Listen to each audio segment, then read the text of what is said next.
Ngayong araw ay may bigla ang biyahe nga ulit tayo. Saan? Sa Infanta Quezon lang naman. Time check, 4:30 ng umaga.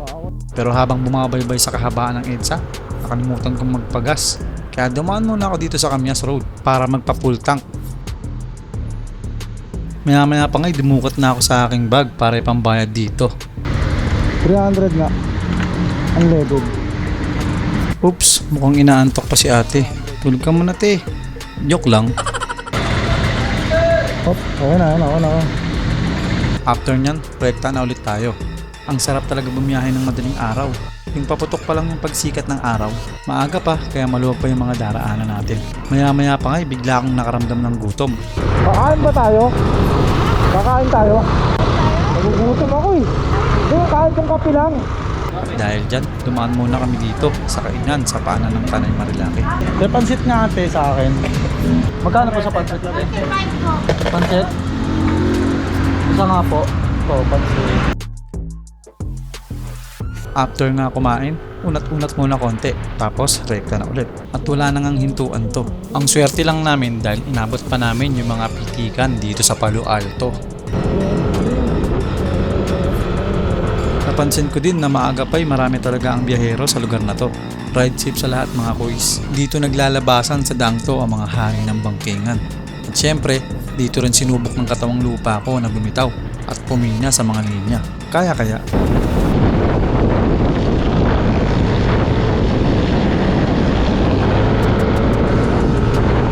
Oops, joke lang. Oops, balik na tayo. Nasa na nga ba ulit tayo?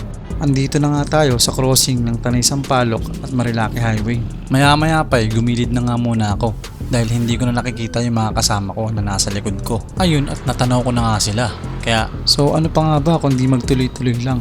Ay na nga at suminyas na nga ulit ako ng ride safe para sa lahat ng mga biyahero na nakakasabay natin. At andito na nga tayo at tuloy-tuloy lang hanggang sa maabot na natin ang pinakatambayan ng mga riders dito sa may Jariel's Peak. Mukhang may event pa nga pagdaan namin dito dahil napakaraming riders at motor. Ayan kung makikita nyo.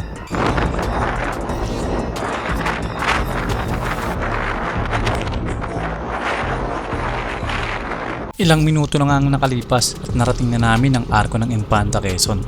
Konting-konti na lang at mararating na namin ang destinasyon namin. Ito nga't makikita nyo na napakarami pa ring tao talaga ang sadyang hinihintuan ang arkong ito ng Infanta Quezon para makapagpa-picture lang dito. Lumipas na nga ang halos kalahating oras at sa wakas narating na namin itong mismong destinasyon namin. Ha? Cancel. Cancel na. Cancel na.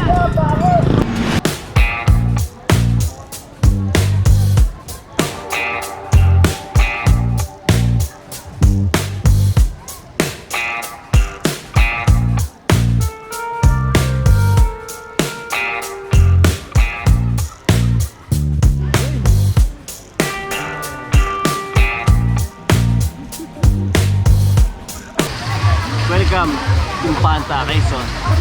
Di ko pala nasabi sa inyo na magpapalamig lang muna kami dahil napakainit talaga sa Maynila. Kaya tara mga kuys, langoy-langoy muna. 30 pesos nga lang pala ang entrance dito. At yung cottage nila ay nagkakahalaga lang ng 500 hanggang 600 pesos.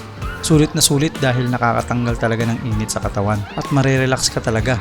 Halata naman sa mga kasama ko na nai-enjoy nila. May mga patalon pa nga.